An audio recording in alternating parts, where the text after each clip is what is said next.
اور اللہ کی وحدانیت کا اعلان ہے اور ہر طرح کی حمد و ثنا کا اعتراف اللہ تعالی ہی کے لیے۔ چنانچہ میری ماں اور بہنوں اور بھائیوں، ہم اس ایک سنت کو جو آج مٹ چکی ہے ہم زندہ کریں۔ سیدنا ابو ہریرہ رضی اللہ تعالیٰ عنہ اور دیگر صحابہ کرام ذی الحجہ کے شروع کے 10 دنوں کے اندر بازاروں میں، سڑکوں میں نکل کر گھوم گھوم کر بآواز بلند تکبیر کہتے تھے کہ ان کی تکبیر سن کر دوسرے لوگ تکبیر کہتے تھے۔ آج یہ سنت ہمارے اس بگڑے ماحول اور سماج کے اندر سے بالکل غائب ہے اور ہمیں اسے زندہ کرنا چاہیے۔ اللہ توفیق دے۔ دوسری بات، ان 10 دنوں کے اندر حج کے علاوہ ایک بہت ہی افضل اور نیک عمل ہے، اور وہ عمل ہے قربانی کرنا۔ قربانی اسلام کے اندر بہت ہی افضل ترین عبادت ہے۔ قربانی اس جانور کو کہا جاتا ہے جو اللہ تعالی کا تقرب حاصل کرنے کی غرض سے، اللہ کی نزدیکی حاصل کرنے کی نیت سے جو جانور اللہ تعالی کے جناب میں قربان کیا جاتا ہے، جیسے اونٹ ہے، گائے ہے، بھیڑ اور بکرا بکری اور دمبا ہے۔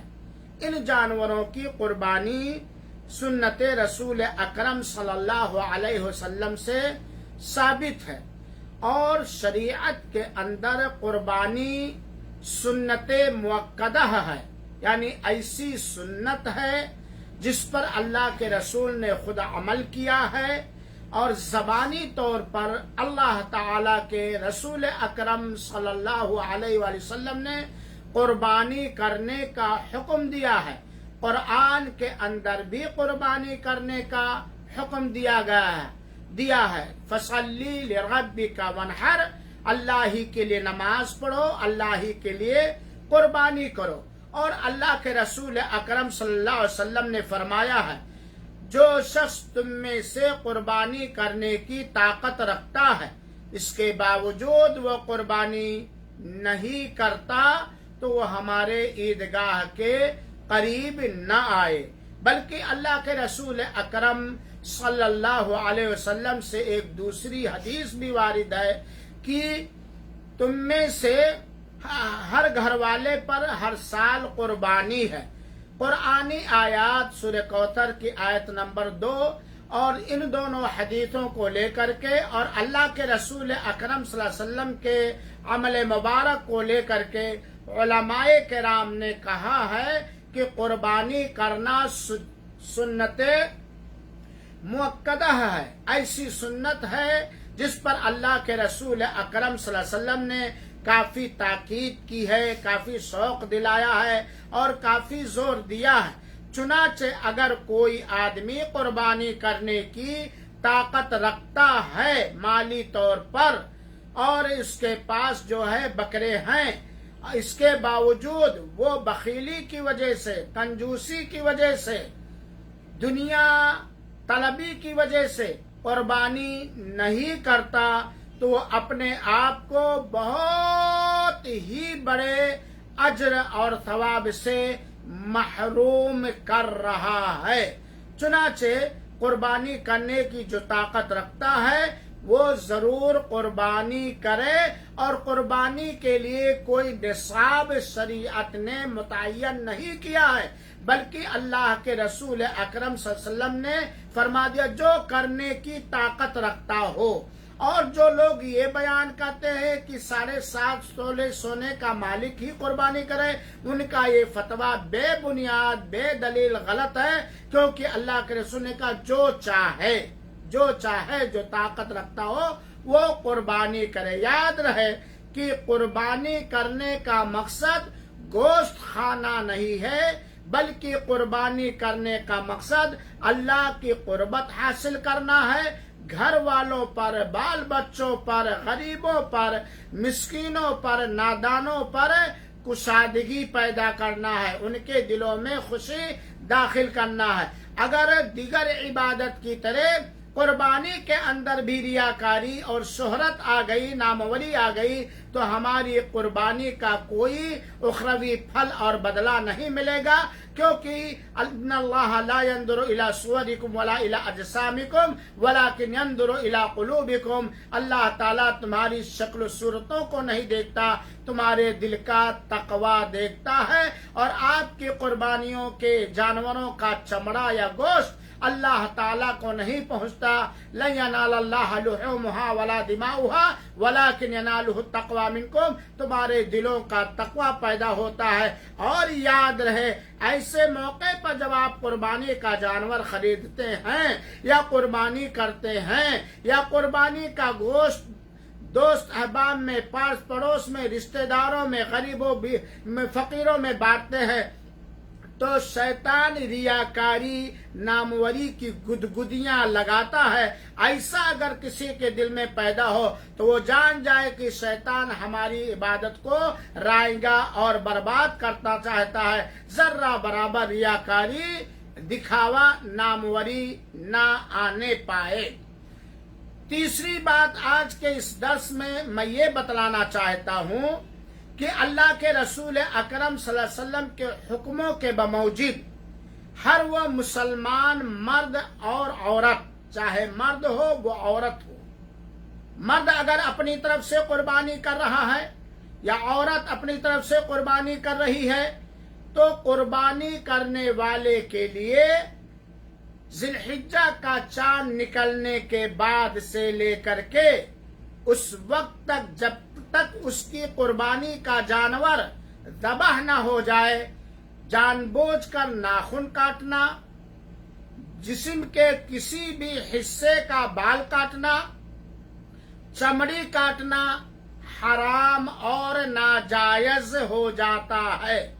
اسی لیے یہاں یہ بات واضح کر دینا ضروری ہے۔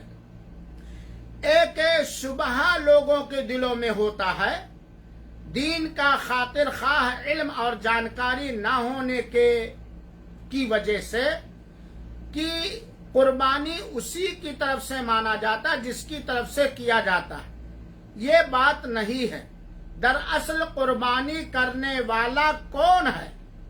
کیا وہ ذبح کرنے والا ہے، یا جس کی طرف سے قربانی پیش کی جاتی وہ ہے، یا قربانی کا جانور جو انتظام کرنے والا ہے اپنے پیسے سے، اپنے کمائی سے، اپنے پیسے سے، یا اپنا پال کر؟ قربانی کرنے والا وہ شخص، وہ مرد یا وہ عورت مانی جائے گی جس نے قربانی کے جانور کا انتظام کیا ہے، جس نے اپنے پیسے سے قربانی کا جانور خریدا ہے، یا جس نے اپنی ذمہ داری میں قربانی کے جانور کو پالا ہے، وہ قربانی کرنے والا مانا جائے گا، چاہے وہ اپنی طرف سے کرے یا اپنے ماں باپ کی طرف سے کرے یا کسی کی طرف سے کرے۔ تو قربانی کرنے والا کون ہے؟ جس نے قربانی کے جانور کی خریدنے کی ذمہ داری لی اور اپنے حلال کمائی سے خریدا، یا جس نے قربانی کے جانور کو پالا، وہ قربانی کرنے والا ہوگا۔ وہ قربانی کرنے والا نہیں ہوگا جس کی طرف سے کیا جاتا ہے۔ مثال کے طور پر آپ سمجھ لیجئے، دوڑا مثال کے ذریعہ، میں نے قربانی کا جانور اپنی کمائی سے خریدا اور اس جانور کو میں نے اپنے زندہ والدین کی طرف سے ذبح کیا، تو اس میں قربانی کرنے والا میرے والدین نہیں ہوئے، بلکہ میرے والدین کی طرف سے یہ قربانی دی گئی ہے، طرف سے قربانی کرنے والا میں ہوا۔ چنانچہ جو قربانی کرنے کا ارادہ کرتا ہے اس کے لیے ذی الحجہ کا چاند نکلنے کے بعد سے لے کر کے اس وقت تک جب تک کہ قربانی کا جانور ذبح نہ ہو جائے، ناخن کاٹنا، بال کاٹنا، بال جسم کے کسی بھی حصے کا، بغل کا ہو، مونچھ کا ہو، داڑھی کا ہو، نیچے کا ہو، ہاتھ کا ہو، پیر کا ہو، سر کا ہو، پورے جسم کا کوئی بال جان بوجھ کر قصد و ارادہ کے ساتھ کاٹنا، یا چمڑا نوچنا، نوچتے رہتے ہیں یا ایسے ایسے کرتے رہتے ہیں یا ناخن، یہ حرام اور ناجائز ہے۔ اگر کوئی بھول کر کاٹ رہا ہے تو یاد آتے ہی اسے چھوڑ دے، لیکن اگر کوئی بہت بڑی مجبوری ہے کہ جیسے مثال کے طور پر مونچھ اتنی بڑی بڑی ہو گئی کہ چہرہ برا لگنا، بڑی کا مطلب کہ منہ پورا ڈھک لیا، یا کہیں چمڑی چھل گئی اور وہ لٹک رہا بار بار تکلیف دے رہا ہے، یا ناخن کہیں چوٹ لگی پھٹ گیا اور ناخن کے پھٹنے کو سے چلنے میں کوئی چیز پکڑنے میں بہت ہی زیادہ دکھ اور تکلیف ہو رہی، تب وہ دوسری صورت ہے، ورنہ نارمل انداز میں جان بوجھ کر قصد و ارادہ سے بال کاٹنا اس شخص کے لیے حرام اور ناجائز ہے جو قربانی کرنے کا ارادہ رکھتا ہو، چاہے اپنی طرف سے یا کسی غیر کی طرف سے، جب تک کہ قربانی کا جانور ذبح نہ ہو جائے۔ یہاں ایک مسئلہ اور جان لیجیے، میں سعودیہ عربیہ کے اندر ہوں، میں نے قربانی کا جانور خریدا، انڈیا کے اندر کسی کی طرف سے ذبح کرنے کے لیے خریدنے والا میں ہوں، قربانی کرنے کا ارادہ کرنے والا میں ہوں، اور وہاں انڈیا میں سعودیہ سے ایک دن بعد قربانی کا جانور ذبح ہوتا ہے، تو ہم انڈیا کے حساب سے اپنے ناخن اور بال کو کاٹیں گے سعودی کے، کیونکہ حدیث میں ہے جب تک کہ قربانی کا جانور ذبح نہ ہو جائے۔ لیکن اگر کسی شخص نے بال کاٹ لیا جان بوجھ کر اور وہ قربانی کرنے کا ارادہ رکھتا ہے، تو کیا اس کے اوپر کوئی کفارہ ہے؟ نہیں، اس کے اوپر کوئی کفارہ نہیں ہے سوائے توبہ کے۔ بہت سارے ملک والے بیان کرتے ہیں کہ یہ فدیہ دے، یہ فدیہ دے، یہ فدیہ دے، وہ بکواس من گڑت فتویٰ ہے۔ اگر کسی نے کاٹ لیا، چاہے جان بوجھ بھول کے کاٹا تب تو کچھ ہے ہی نہیں، لیکن اگر جان بوجھ کر بھی کاٹ لیا تو اس پر کوئی جرمانہ یا کوئی فدیہ نہیں ہے سوائے توبہ کے اور آئندہ اس سے رکنے کے۔ یہ بات ہو گئی۔ دلیل کیا ہے اس بات کی؟ حضرت صحیح مسلم کی روایت ہے، حدیث نمبر 1977 ہے، حضرت ام سلمہ رضی اللہ تعالی عنہا بیان کرتی ہیں کہ اللہ کے رسول اکرم صلی اللہ علیہ وسلم نے فرمایا من کان عنده ذبح یرید ان یذبحه فرأى ہلال ذی الحجہ فلا یمس من شعره ولا من اظفاره حتی یضحی۔ تم میں سے جس شخص کے پاس قربانی کا جانور ہو اور وہ قربانی کرنے کا ارادہ کرتا ہے اور ماہ ذی الحجہ کا چاند نکل آیا، تو اس وقت سے لے کر کے اپنے بال، اپنے ناخن اور اپنے ناخن نہ کاٹے یہاں تک کہ اس کی قربانی کا جانور ذبح، یہاں تک کہ وہ قربانی کے جانور کو ذبح نہ کرتے۔ صحیح مسلم کی دوسری روایت ہے اذا دخلت العشر، جب ماہ ذی الحجہ کے شروع کے 10 دن شروع ہو جائے، وَأَرَادَ أَحَدُكُمْ أَن يُضَحِّيَ، اور تم میں سے اگر کوئی قربانی کرنے کا ارادہ رکھتا ہے فَلَا يَمَسَّ مِن شَعْرِهِ وَبَشَرِهِ شَيْءٍ، تو اپنے چمڑے میں سے اور اپنے بال میں سے کچھ بھی نہ کاٹے، نہ چھوئے، اسے کاٹنے کی نیت سے ٹچ نہ کرے۔ ان دونوں روایتوں سے یہ بات ثابت ہوئی کہ جو شخص بھی، چاہے وہ مرد ہو یا عورت، قربانی کرنے کا ارادہ رکھ رہا ہے تو وہ اپنے ناخنوں کو، اپنے جسم کے کسی بھی حصے کے بالوں کو یا ایک بال کو یا اپنے چمڑے کو ہرگز نہ کاٹے جب تک کہ اس کے قربانی کا جانور ذبح نہ ہو جائے۔ اس بات پر آپ لوگ ذرا خیال کریں گے اور امید کی آپ لوگوں کو یہ مسئلہ پہلے سے معلوم ہوگا۔ یہ ہوئے قربانی کے تعلق سے۔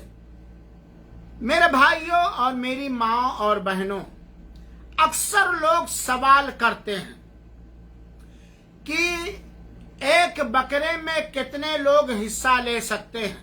یہاں یہ بات معلوم ہونی چاہیے کہ ایک بکرا ایک ہی آدمی کی طرف سے کفایت ہوگا، البتہ گائے میں 7 آدمیوں کی طرف سے، اونٹ میں 7